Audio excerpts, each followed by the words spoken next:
Hey folks, Nitno here. Today we're mastering food and water in DayZ. Let's get right into it. Chickens are a reliable food source in DayZ, but other farm animals like sheep can also be surprisingly easy to take down with melee attacks. The key is to sneak up and land a solid hit first. When the sheep runs, don't chase it, pause, and then start slow walking again. This will cause the animal to stop running, allowing you to sneak up on it again and land a couple of hits. Repeat this process until you've landed enough hits to bring it down. This method provides plenty of steak to cook, so don't overlook it. Although it might be tempting to roam around town killing as many zombies as possible in hopes of getting food to drop, it's not a reliable strategy. With that said though, zombies can drop food, and I've certainly had moments where a lucky drop saved me in a tough situation. Try to get to know the building types. For example, industrial buildings like a shed won't typically spawn food, whereas houses or general stores will. Focus on specific types of buildings when looting will make your food search much more efficient. Instead of exploring 10 buildings on your path, half of which are industrial, instead targeting 10 houses or markets will significantly increase your chances of finding a can of food. One of the best ways to conserve food and water is to simply avoid sprinting around all the time.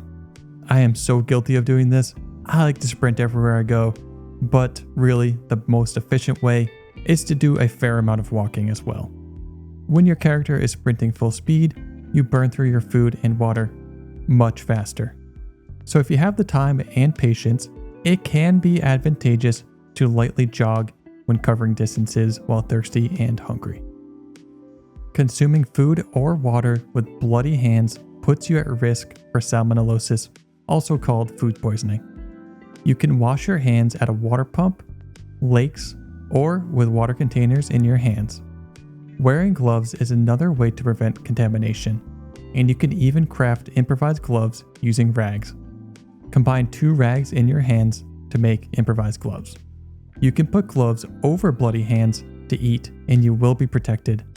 But keep in mind, if your gloves go ruined and then you eat with those ruined gloves covering the bloody hands, you will get sick.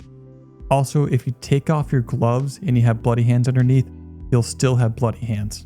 You've got to wash them to get rid of the bloody hands. Multivitamins are incredibly useful and can help in risky food and water situations. Taking a pill first will allow you to drink contaminated water without getting sick for the duration of the pill's effect. However, this should only be used as a last resort when no other options are available. Never eat mysterious fat that you find or that a stranger offers you.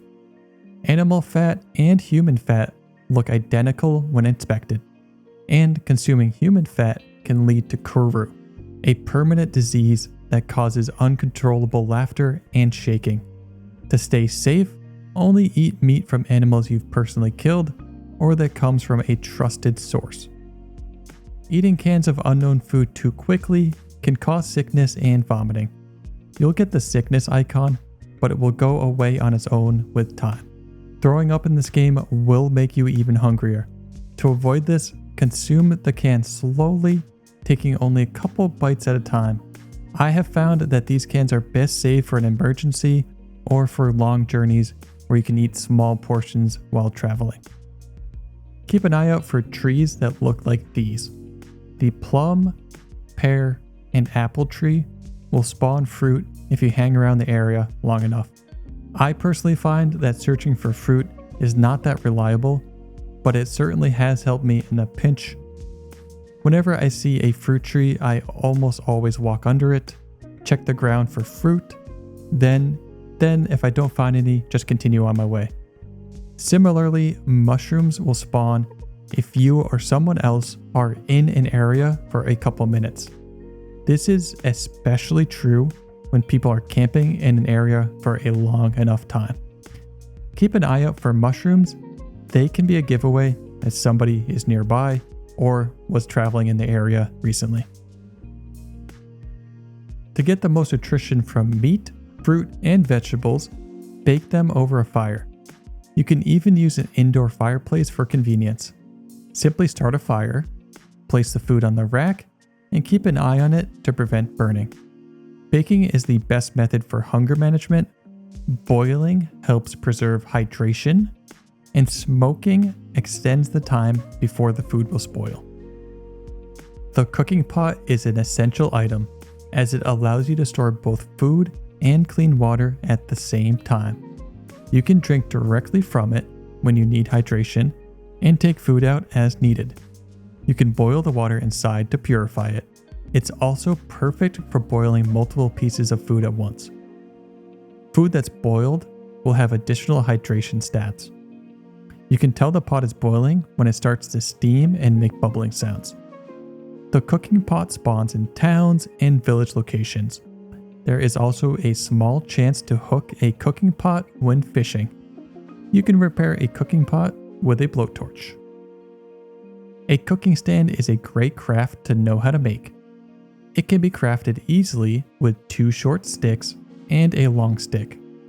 Go up to a bush and collect a long stick. Then collect another. Break down one of the long sticks into short sticks. Combine 2 of the short sticks with the long stick to make the craft. This setup allows you to suspend a cooking pot over a fire, making it a practical solution when cooking in more secluded areas.